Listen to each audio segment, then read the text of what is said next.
Sementara itu pemirsa, pengrajin sapu ijuk di Kota Lubuk Linggau tetap bertahan menjalankan usahanya meski mereka kesulitan mendapatkan bahan baku yang biasa didatangkan dari Kabupaten Rejang Lebong, Bengkulu. Beginilah aktivitas sejumlah pelaku usaha mikro kecil atau industri rumahan, seperti pengrajin sapu ijuk di Kelurahan Mesat Seni, Kecamatan Lubuk Linggau Timur 2. Meski di tengah pandemi COVID-19, para pengrajin UMKM ini tetap bertahan dan terus bangkit untuk memasarkan hasil produksinya.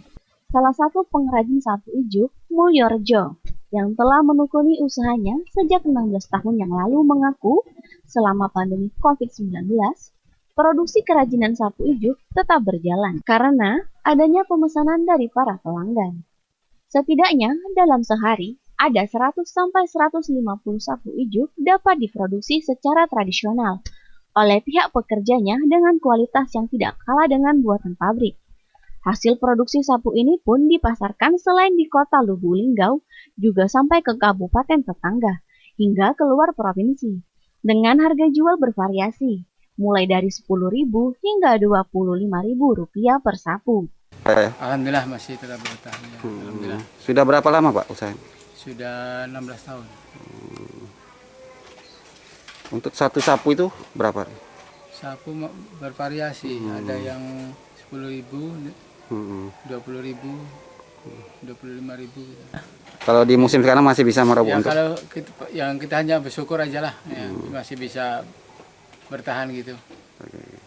Ini berapa karyawan pegawai yang di sini? 5 orang. 5 orang ya. Oke. Rata-rata per minggu berapa produksi sapunya? Ya sekarang nggak nentu, sering putus bahannya. Macet nih. Untuk pemasaran kemana aja? Ya ke Jambi, Curug, Bengkulu, Lahat. Ya. Harapan kita ya semoga cepat berlalu penyakit ini dan lagi pemerintah memberi harapan ekonomi yang stabil gitu aja.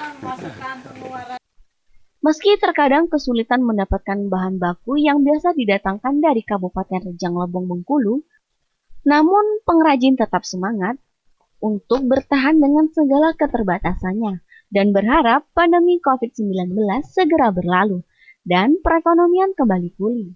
Rajab Silampari TV melaporkan.